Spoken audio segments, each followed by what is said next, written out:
Tagore school बावड़ी की online class में आप सभी का एक बार फिर से स्वागत है। सभी स्टूडेंट को गुड मॉर्निंग।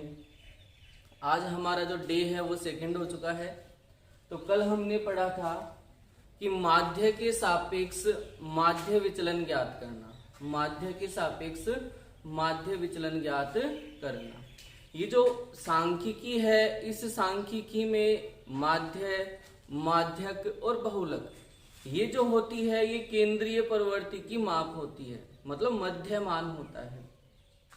लेकिन जो 10th क्लास तक है उसमें जब अपन केंद्रीय प्रवृत्ति की माप निकालते हैं तो वो शुद्ध रूप से सही और सटीक नहीं होती है।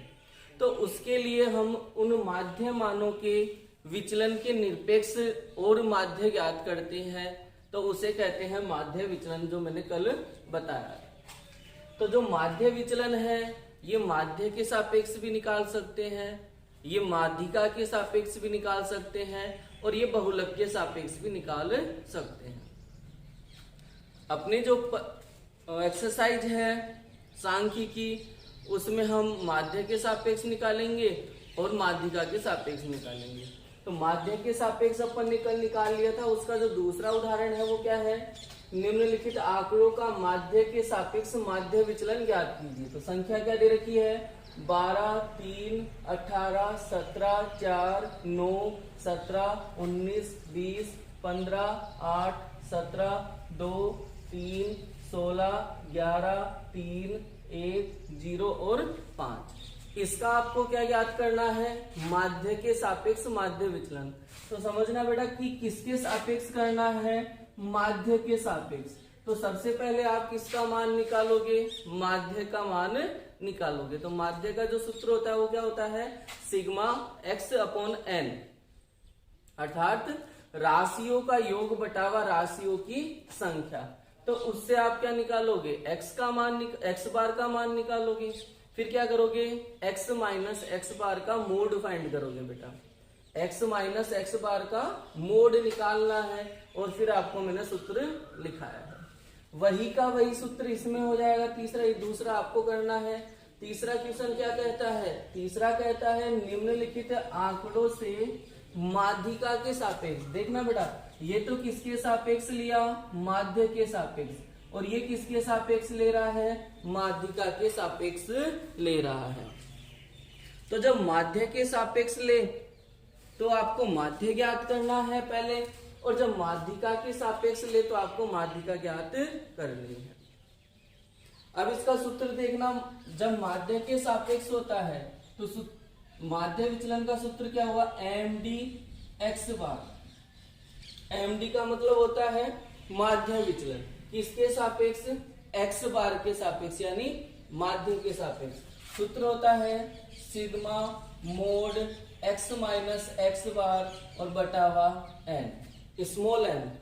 इस स्मॉल n का मतलब क्या होता है, जो प्रेक्षण है उनकी संख्या, जो प्रेक्षण है उनकी संख्या। अगर ये n बड़ा आ जाता है तो ये आ जाता है अपनी जो बारंबारता दी हुई है उनका योग, बारंबारताओं का योग। अब देखो हमें माध्य विचलन किसके सापेक्ष यानी md किसके सापेक्ष ज्ञात करना है, माध्यिका के सापेक्ष। तो जब माध्य के सापेक्ष करना हो तो यहाँ क्या आ जाएगा, x बार आ जाएगा, और माध्यिका के सापेक्ष करना हो तो क्या आ जाएगा, यहाँ पे m आ जाएगा। करते हैं इसका सूत्र, वही सिग्मा x माइनस, देखो ये किसके सापेक्ष था, x बार के सापेक्ष, तो यहाँ भी क्या आया, x बार। ये किसके सापेक्ष है, माध्यिका के सापेक्ष, तो यहाँ भी क्या आ जाएगी, माध्यिका और बटावा n। ये सूत्र इसका होता है।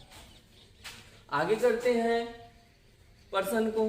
तो जो पर्सन दिया हुआ है इसका क्या ज्ञात करना है, अपन को सबसे पहले माध्यिका ज्ञात करनी है। अब अपन ने 10th क्लास में किया था माध्यिका ज्ञात। तो ये क्या है, अवर्गीकृत आंकड़े। कौन से आंकड़े हैं ये, अवर्गीकृत आंकड़े। आंकड़े दो प्रकार के होते हैं, एक तो अवर्गीकृत और एक वर्गीकृत। तो वर्गीकृत में आपने पढ़ा था कि सतत और असतत, और अवर्गीकृत आपके पास ही है। तो अवर्गीकृत आंकड़ों से माध्यिका कैसे ज्ञात करेंगे, सबसे पहले दिए गए प्रेक्षणों को आरोही या अवरोही क्रम में लिखेंगे। बढ़ते क्रम में लिख लो या फिर घटते हुए क्रम में लिख लो। तो हम ज्यादातर आरोही क्रम में ही काम में लेते हैं। तो लिखते हैं इसका आरोही क्रम। सबसे पहले क्या लिखेंगे बेटा? 3। फिर देखो 3 कितनी बार आ रहा है? 2 बार आ रहा है, तो 2 बार अपन को लिखना पड़ेगा। अब 3 के बाद में फिर 4, 4 एक ही बार आ रहा है। 4 के बाद में 5, 5 के बाद में कितना आएगा? 7, 7 के बाद में 9, 9 के बाद 10, 10 के बाद में 12, 12 के बाद में कितने आ जाएंगे? 18, 18 के बाद में 19 और 19 के बाद में कितने आ जाएंगे? 21। फ्रैक्शन काउंट कर लो एक बार। 1 2 3 4 5 6 7 8 9 10 11। यहाँ 1 2 3 4 5 6 7 8 9 10 11, यानी 11 ही परीक्षण हमें दिए हुए हैं। अब माध्यिका कैसे ज्ञात करते हैं?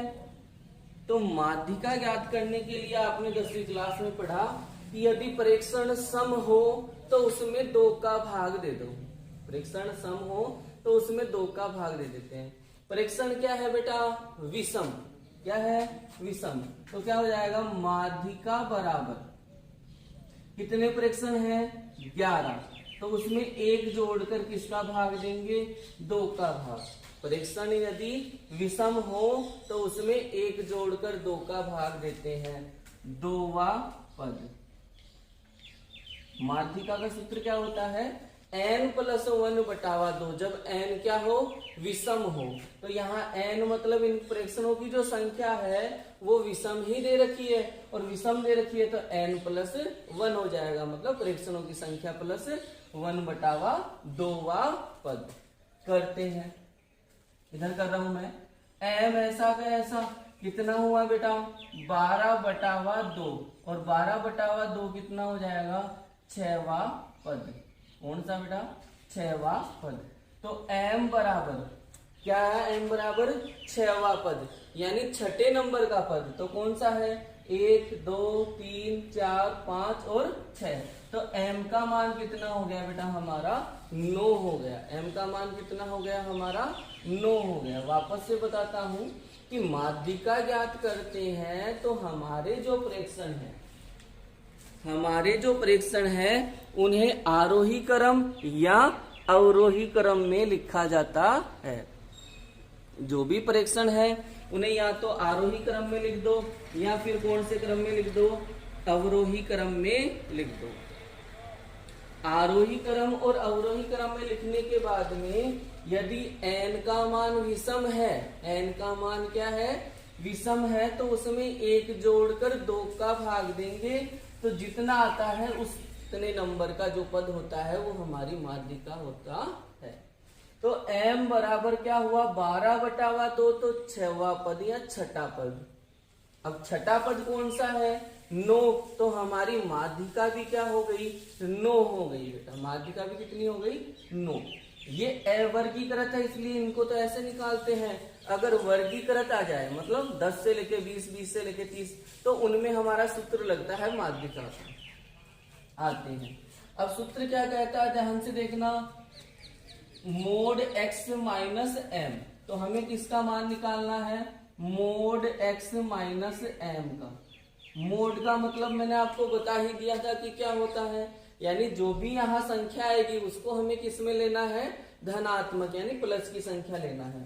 तो घटाओ बेटा, x का मान कहाँ? ये रहा, और m का मान ये रहा। तो 3 - 9। देखो ये क्या कहता है? x minus m। x का मान कितना है? 3। चिन्ह किसका है? माइनस का। m का मान कितना है? 9। कितना रहा बेटा? माइनस का 6। यहाँ मोड लगा रखा है तो कितना हो जाएगा? प्लस का 6।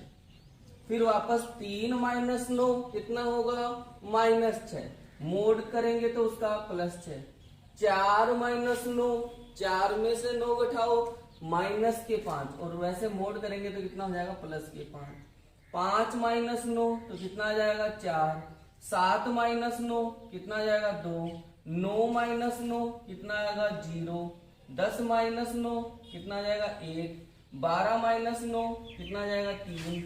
18 - 9 9, 19 माइनस 9 10, और 21 माइनस 9, 21 में से 9 घटाओगे तो कितना हो जाएगा बेटा 12, कितना हो जाएगा 12। तो ये हमने किसका मान निकाला, x माइनस m का मोड, इसका अपन ने मान निकाल दिया। आते हैं माध्य विचलन ज्ञात करना है, यानी md ज्ञात करना है, किसके सापेक्ष, m के सापेक्ष, यानी माध्यिका के सापेक्ष। सूत्र लिखेंगे, पहले सूत्र क्या कहता है, sigma mod x minus m और बटावा स्मॉल n, बटावा स्मॉल n करते हैं। ऊपर क्या आएगा बेटा, ऊपर x minus m, x minus m है, इसका जो मोड किया है उनका क्या चाहिए, योग चाहिए। तो करो बेटा, 12 10 22, 22 और 9 कितना हो गया 31, 34 1 35, 36 37, 37 और 4 41, 46, 46, 47, 48 और 10 58। तो इनका योग कितना हो गया बेटा 58। इनका योग हुआ ये 58, 58 योग हुआ x माइनस m के मोड किया, तो उनका जो मोड है उनके सम किया, योग किया सिग्मा का मतलब, और n का मतलब उन प्रेक्षणों की संख्या, और संख्या कितनी है बेटा 11। तो 58 में जब हम 11 का भाग देते हैं तो अपना उत्तर आ जाएगा बेटा 5.27, कितना आ जाएगा 5.27। तो ये हमारा माध्यिका के सापेक्ष माध्य विचलन होगा। एक बार फिर से बात करता हूं कि ये जो आंकड़े हैं, प्रेक्षण है, वो कौन से प्रेक्षण है बेटा, अवर्गीकृत। अवर्गीकृत का मतलब जिनमें केवल x के मान ही दिए हुए हो। वर्गीकृत कौन से होते हैं, जिनमें बारंबारता भी दी हुई हो। तो माध्य विचलन है वो हम माध्य के सापेक्ष भी निकालेंगे और माध्यिका के सापेक्ष भी निकालेंगे। तो ये तो हुआ आपका तीसरा उदाहरण। दूसरा आपको करना है, और आपकी पहली जो 15.1 एक्सरसाइज है उसमें पहला प्रश्न माध्य के सापेक्ष है और अगला प्रश्न माध्यिका के सापेक्ष आपको माध्य विचलन ज्ञात करना है। तो ये आप घर पे स्वयं करोगे। कल हम वर्गीकृत आंकड़ों के बारे में पढ़ेंगे।